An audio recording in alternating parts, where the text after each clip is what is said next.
اللہ کے نیک بندے جا رہے تھے سفر میں، پیاس لگی، آج کا دور تو تھا نہیں، کنویں تک پہنچ، نیچے دیکھا تو پانی بہت نیچے، تو انہوں نے اپنی پگڑی اتاری اور جوتے کو اس کے ساتھ باندھا اور نیچے لٹکایا، تو پانی تک جوتا پہنچ نہیں سکا، تو پریشان ہو کے بیٹھ گئے، اب کیا کروں؟ اتنے میں ایک ہرن دوڑتا ہوا آیا، اس نے آ کر نیچے دیکھا پانی، تو ہرن تو وہاں جا نہیں سکتا، تو اس نے یوں اوپر دیکھا، اے پانی والے بے زبان ہوں پانی پلا، تو پانی ابلتا ہوا اوپر اٹھا اور منڈیر کے آ کے برابر لگ گیا۔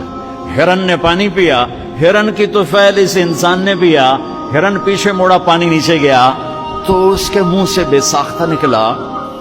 کہ میں انسان،